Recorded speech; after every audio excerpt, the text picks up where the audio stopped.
History club സ്റ്റുഡിയോയിലേക്ക് എല്ലാവർക്കും സ്വാഗതം. ഇന്ന് നമ്മൾ പഠിക്കാൻ പോകുന്നത് +2 ഹിസ്റ്ററി ഫോക്കസ് ഏരിയ 4ാമത്തെ തീമാണ് തിങ്കേഴ്സ്, ബിലീഫ്സ് ആൻഡ് ബിൽഡിങ്സ്. ചിന്തകൾ, വിശ്വാസങ്ങൾ, നിർമ്മാണങ്ങൾ. Focus area 1. The sacrificial tradition, യാഗ പാരമ്പര്യം. The period between 600 BC to 600 CE was the period of intellectual and cultural developments. During this period, witnessed the emergence of new religious beliefs in India. For example, Buddhism and Jainism. BC 600 മുതൽ CE 600 വരെയുള്ള കാലഘട്ടം സാംസ്കാരിക ഭൗതിക വികാസത്തിൻ്റെ കാലഘട്ടമാണ്. ഈ കാലഘട്ടത്തിൽ പുതിയ മതങ്ങൾ ഇന്ത്യയിൽ ഉദയം ചെയ്തു. ഇതിൽ പ്രധാനപ്പെട്ടതാണ് ജൈനമതവും ബുദ്ധമതവും.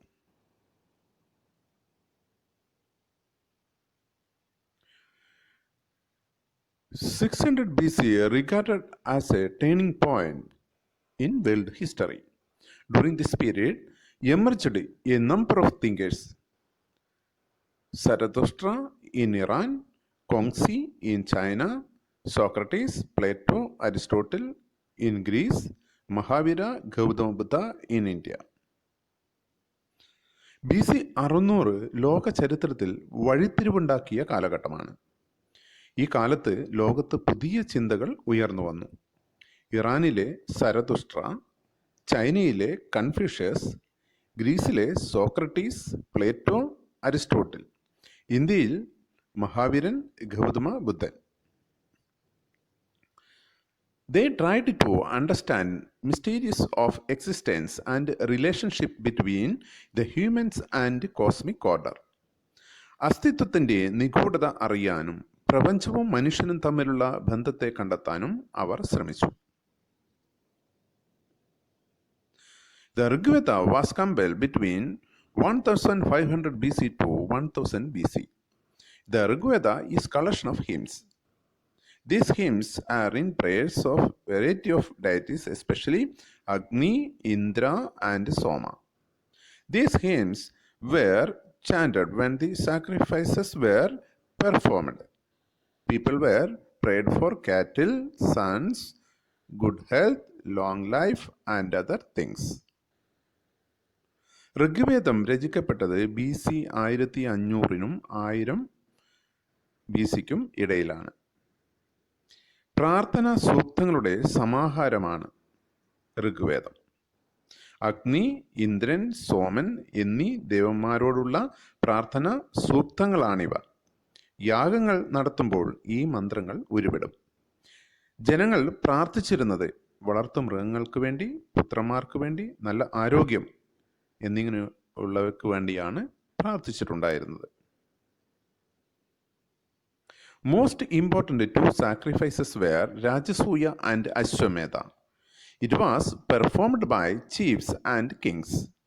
These rituals and sacrifices were conducted by Brahmin priests. 2 പ്രധാനപ്പെട്ട യാഗങ്ങളാണ് രാജസൂയവും അശ്വമേധവും. ഇത് സംഘടിപ്പിച്ചിരുന്നത് രാജാക്കന്മാരും മുഖ്യന്മാരുമായിരുന്നു. ഈ അനുഷ്ഠാനങ്ങളും യാഗങ്ങളും നടത്തിയത് ബ്രാഹ്മണന്മാരായിരുന്നു. New questions. People were also raised new questions. These were discussed in the Upanishad. Meaning of life, possibility of life after death, rebirth, etc. were the main questions. They also questioned the significance of sacrificial tradition. പുതിയ ചോദ്യങ്ങൾ. ജനങ്ങൾ പുതിയ ചോദ്യങ്ങൾ ഉയർത്തി. ഉപനിഷത്തിൽ ഇത് കാണാം. ജീവിതത്തിൻ്റെ അർത്ഥം, മരണാനന്തര ജീവിതം, പുനർജന്മം എന്നിവയെക്കുറിച്ച് ചർച്ച ചെയ്യപ്പെട്ടു. യാഗപാരമ്പര്യം ചോദ്യം ചെയ്യപ്പെട്ടു. Focus area 2. Debate and discussion, ചർച്ചകളും സംവാദങ്ങളും. This period witnessed the rise of 64 sects or school of thoughts. Many teachers traveled from place to place and held discussions, and they also conducted debates. These debates took place in the Kudagara Shala, a hut with a pointed roof. Many of these teachers, including Mahavira and Buddha, questioned the authority of the Veda. ചർച്ചകളും സംവാദങ്ങളും. BC 6-ാം നൂറ്റാണ്ടിൽ 64 പുതിയ ചിന്തകൾ ഇന്ത്യയിൽ ഉദയം ചെയ്തു. ആചാര്യന്മാർ സഞ്ചരിച്ച് സംവാദങ്ങളും ചർച്ചകളും നടത്തി. ഈ സംവാദങ്ങൾ നടന്നത് കുടകരശാല എന്ന കുടിലിൽ വെച്ചായിരുന്നു. മഹാവീരനും ശ്രീബുദ്ധനും മറ്റ് ആചാര്യന്മാരും വേദത്തിന്റെ ആധികാരികതയെ ചോദ്യം ചെയ്തു. Brahminical tradition believed that the individual existence was determined by his/her birth. Mahavira and Buddha emphasized individual agency, suggesting that men and women could attain salvation. ബ്രാഹ്മണ പാരമ്പര്യപ്രകാരം ഒരു വ്യക്തിയുടെ സ്ഥാനം നിർണയിച്ചിരുന്നത് ജനനത്തിന്റെ അടിസ്ഥാനത്തിലായിരുന്നു. എന്നാൽ മഹാവീരനും ബുദ്ധനും വ്യക്തികളുടെ കർമ്മങ്ങളിൽ കൂടി മോക്ഷം നേടാൻ സാധിക്കുമെന്ന് അഭിപ്രായപ്പെട്ടു.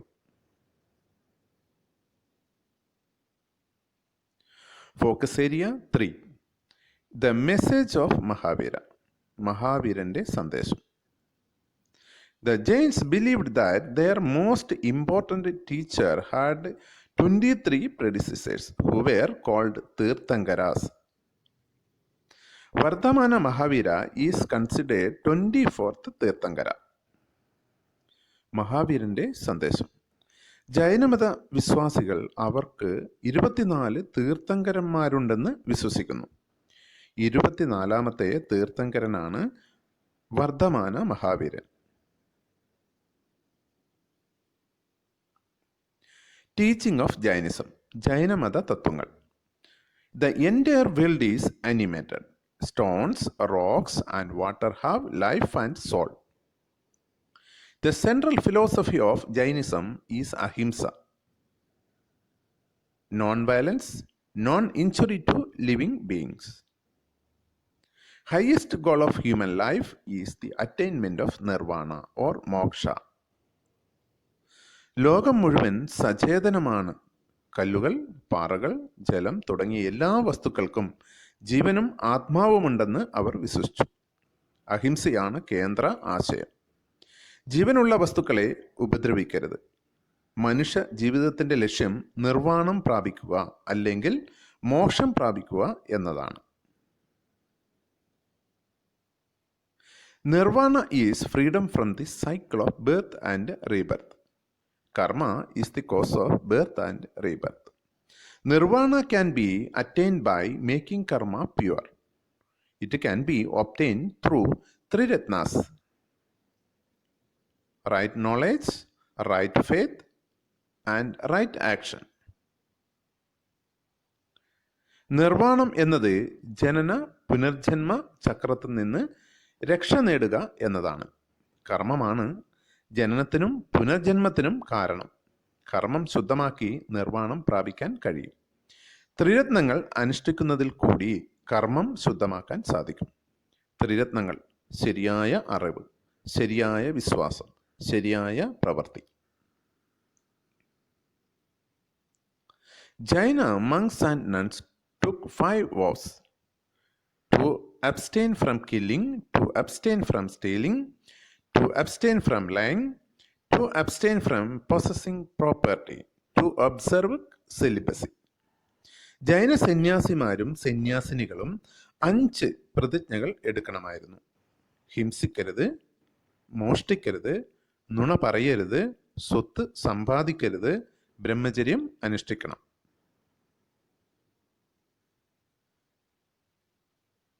Focus area 4. The Buddha and the quest for enlightenment. ബുദ്ധനും ജ്ഞാനോദയത്തിനുള്ള അന്വേഷണവും. Buddha was one of the most influential teachers of that period. The teaching of Buddha reconstructed by the historians by using Buddhist texts, hagiographies. Hagiographies means biography of saints or religious leaders. He was born 563 BC at Lumbini near Kabilavastu. He belonged to Sakya clan.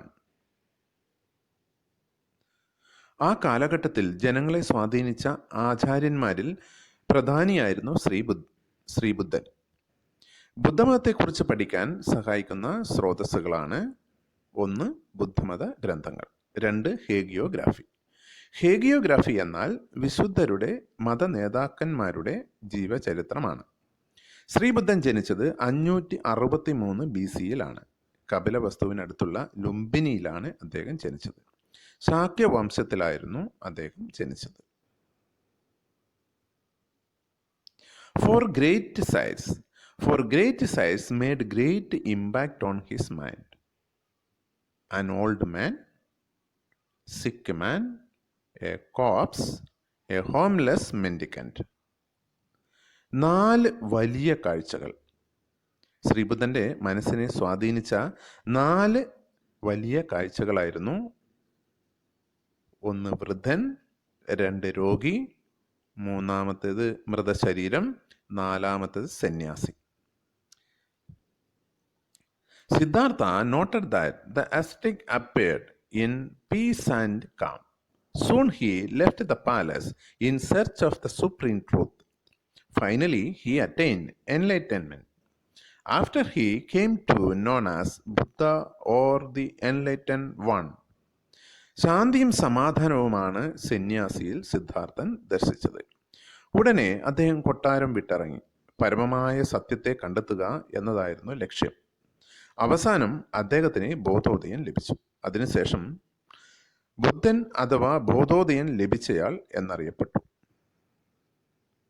The teaching of ബുദ്ധ. ബുദ്ധന്റെ തത്വങ്ങൾ. Buddha's teachings have been reconstructed from stories found mainly in the Sutta Pitaka. The world is transient and constantly changing.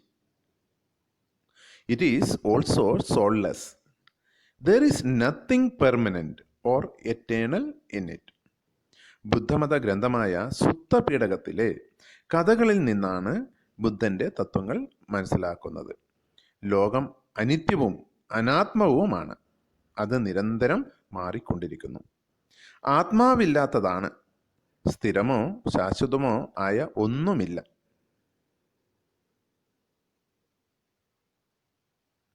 Buddhism did not give any importance to God. Buddha regarded the social world as the creation of humans rather than of divine origin.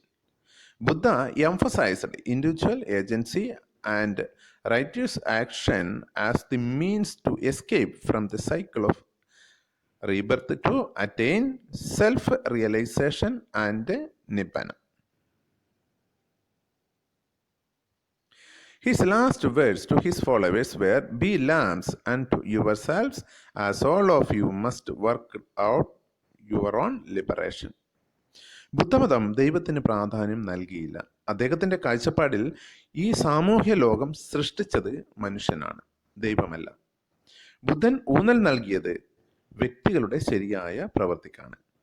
അതിൽ കൂടി മാത്രമേ ആത്മസാക്ഷാത്കാരത്തിനും നിർവ്വാണവും സാധ്യമാകൂ. ആത്മവിമുക്തിക്കായി നിങ്ങൾ ഓരോരുത്തരും ചെയ്യുന്ന കർമ്മം നിങ്ങളെ തന്നെ പ്രകാശമാനമാക്കുന്നു. ഇതായിരുന്നു ബുദ്ധൻ അനുയായികളോട് പറഞ്ഞ അവസാന വാക്കുകൾ.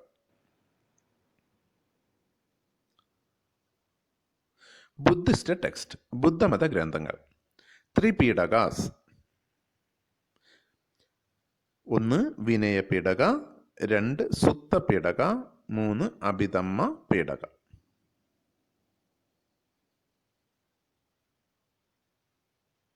ഫോളോവേഴ്സ് ഓഫ് ദ ബുദ്ധ. ബുദ്ധന്റെ അനുയായികൾ. സംഘ. Buddha founded a Sangha, an organization of monks. They were the teachers of Dharma. They led simple life. Women were also permitted to join Sangha. Separate Sangha were organized for women. They were called Bhikshunis. ബുദ്ധൻ സന്യാസിമാരുടെ സംഘം സ്ഥാപിച്ചു. ഇത് സന്യാസിമാരുടെ സംഘടനയാണ്. അവർ ലളിത ജീവിതം നയിച്ചു. സ്ത്രീകൾക്ക് വേണ്ടി പ്രത്യേകം സംഘം രൂപീകരിച്ചു. അവരെ ഭിക്ഷുണി എന്നാണ് വിളിച്ചിരുന്നത്. Respected or those who attained salvation were called Teris. The members of the Sangha came from many social groups. They included kings, wealthy men, and Gahapadis, and also workers, craftsmen, and even slaves. മോക്ഷം ലഭിച്ച ആദരണീയരായ വനിതകളെ തേരികൾ എന്നറിയപ്പെട്ടു. സംഘത്തിലെ അംഗങ്ങൾ വിവിധ സാമൂഹിക വിഭാഗങ്ങളിൽപ്പെട്ടവരായിരുന്നു. രാജാക്കന്മാർ, സമ്പന്നർ, ഗഹപതികൾ, തൊഴിലാളികൾ, കൈവേലക്കാർ, അടിമകൾ തുടങ്ങിയവർ അനുയായികളിൽ ഉൾപ്പെട്ടിരുന്നു.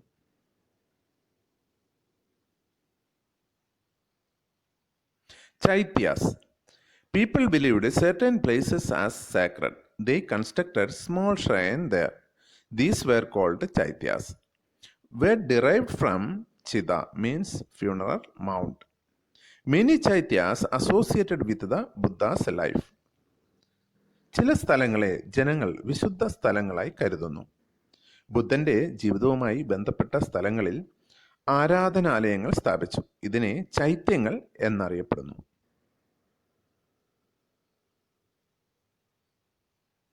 For sacred places. Lumbini, the place where Buddha was born. Bodh Gaya, where they attained enlightenment. Saranath delivered his first speech. Kushinagar, where attained Nibbana. 4 വിശുദ്ധ സ്ഥലങ്ങൾ. ലുംബിനി ബുദ്ധൻ ജനിച്ച സ്ഥലമാണ്. ബോധ്ഗയ ബോധോദയം ലഭിച്ച സ്ഥലമാണ്. സാരാനാഥ് ആദ്യ പ്രഭാഷണം നടത്തിയ സ്ഥലം.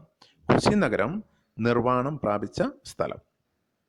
വിഹാര മീൻസ് റെസിഡൻസ് ഓഫ് മങ്സ്. സന്യാസി മഠങ്ങളെയാണ് വിഹാരങ്ങൾ എന്ന് വിളിക്കുന്നത്. Focus area 5. സ്തൂപാസ്. The stupas are regarded as a sacred places. The stupas were mound, relics of Buddha buried here. It was built with stones or bricks. The Emperor Ashoka was built a number of stupas in various parts of India. Barhut, Sanchi, Saranath are the most famous stupas. സ്തൂപങ്ങൾ പരിശുദ്ധ സ്ഥലങ്ങളായി കരുതുന്നു. ഇതൊരു മൺമേട് ആണ്. ബുദ്ധന്റെ ഭൗതിക അവശിഷ്ടങ്ങൾ എന്തെങ്കിലും ഇവിടെ അടക്കം ചെയ്തിട്ടുണ്ടാകും. ഇത് നിർമ്മിച്ചിരുന്നത് ശിലകൾ അല്ലെങ്കിൽ ഇഷ്ടിക കൊണ്ടായിരുന്നു. അശോക ചക്രവർത്തി ഇന്ത്യയുടെ പല ഭാഗത്തും സ്തൂപങ്ങൾ സ്ഥാപിച്ചിരുന്നു. Who build stupas? ആരാണ് സ്തൂപങ്ങൾ നിർമ്മിച്ചത്? Kings, guilds, ordinary people, bhikshus, bhikshunis. സ്തൂപങ്ങൾ നിർമ്മിച്ചത് രാജാക്കന്മാർ, ഗിൽഡുകൾ, സാധാരണ ജനങ്ങൾ, ഭിക്ഷുക്കൾ, ഭിക്ഷുണികൾ. The structure of stupas. സ്തൂപത്തിന്റെ ഘടന.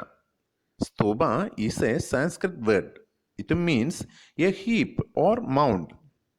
In the beginning stupas were simple semicircular mound. It is called anda. Gradually, it became complex structure. It began to construct in square and round shapes. സ്തൂപം എന്നത് ഒരു സംസ്കൃത പദമാണ്. കുന്ന്, മൺമേട് എന്ന് മാത്രമേ അർത്ഥമുള്ളൂ. ആദ്യകാലത്ത് സ്തൂപങ്ങൾ ലളിതമായിരുന്നു. അർദ്ധവൃത്താകൃതിയിൽ ആയിരുന്നു ഇത് നിർമ്മിച്ചത്. ഇതിനെ അണ്ട എന്ന് വിളിക്കുന്നു. Above anda, a balcony-like structure was built. It was called harmiga. അണ്ടത്തിന് മുകളിലായി ബാൽക്കണി പോലുള്ള നിർമ്മിതി ഉണ്ടായിരുന്നു. ഇതിനെ ഹർമിക എന്ന് വിളിക്കുന്നു. Arising from the harmiga, a mast called yasti. It was surmounted by a chhatri or umbrella. There was a wall around the stupas. It separated the sacred space from the material world. ഹർമിയയിൽ നിന്നും ഒരു കൊടിമരം ഉണ്ടായിരുന്നു. ഇതിനെ യാഷ്ടി എന്ന് വിളിക്കുന്നു. ഇതിന് ചുറ്റുമായി ഛത്രങ്ങൾ അഥവാ കുടകൾ കാണാം. വിശുദ്ധ സ്ഥലത്തെ ബാഹ്യ ലോകത്തു നിന്നും വേർതിരിക്കാനായി മതിൽ കെട്ടിയിരുന്നു. Two famous stupas were Amaravati stupa and Sanchi stupa.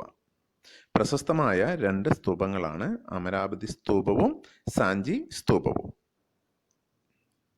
Focus area 6.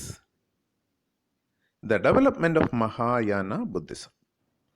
By the 1st century, many changes had taken in Buddhist ideas and practices. Differences arose among the Buddhist monks over the teaching of Buddha. These differences became acute in the 4th council held at Kashmir during the reign of Kanishka, ultimately led to split Hinayana and Mahayana. C 1-ാം നൂറ്റാണ്ടോടെ ബുദ്ധമത ആശയങ്ങളിലും പ്രയോഗത്തിലും വലിയ മാറ്റങ്ങൾ വന്നു. ബുദ്ധമത സിദ്ധാന്തങ്ങളുടെ വ്യാഖ്യാനത്തെ സംബന്ധിച്ച് ബുദ്ധ ഭിക്ഷുക്കൾക്കിടയിൽ അഭിപ്രായ ഭിന്നതയുണ്ടായി. കനിഷ്കന്റെ ഭരണകാലത്ത് നടന്ന 4ാമത് ബുദ്ധമത സമ്മേളനത്തിൽ അഭിപ്രായ ഭിന്നതകൾ തീവ്രമായി. ബുദ്ധമതം രണ്ടായി പിളർന്നു, ഹീനയാനവും മഹായാനവും. Hinayana literally means the lesser vehicle. They followed original doctrines of Buddhism. They used Pali language. They followed older traditions. ഹീനയാനം എന്ന വാക്കിനർത്ഥം ചെറിയ വാഹനം എന്നാണ്, അഥവാ ചെറിയ ചക്രം. അവർ ബുദ്ധമതത്തിൻ്റെ യഥാർത്ഥ തത്വങ്ങൾ പിന്തുടർന്നു, പാലി ഭാഷ ഉപയോഗിച്ചു, പഴയ പാരമ്പര്യത്തിൽ വിശ്വസിച്ചു. Mahayana literally means greater vehicles. They followed new doctrines, code of ethics. They worshipped images of the Buddha and Bodhisattvas.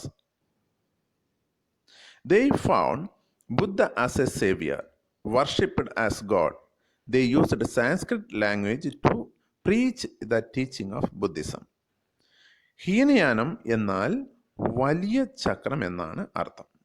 അവർ പുതിയ തത്വങ്ങളും സദാചാര സംഹിതകളും ഉണ്ടാക്കി.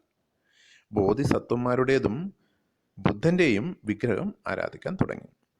ബുദ്ധനെ രക്ഷകനായി കണ്ടു. ബുദ്ധനെ ദൈവമായും ആരാധിക്കാൻ തുടങ്ങി. അവർ സംസ്കൃത ഭാഷ ഉപയോഗിച്ചു. നിങ്ങൾക്ക് ഈ വീഡിയോ ഇഷ്ടപ്പെട്ടെങ്കിൽ ലൈക്ക് ചെയ്യുക, ഷെയർ ചെയ്യുക. അടുത്ത ഫോക്കസ് ഏരിയയ്ക്കായി കാത്തിരിക്കുക. വീണ്ടും കാണാം.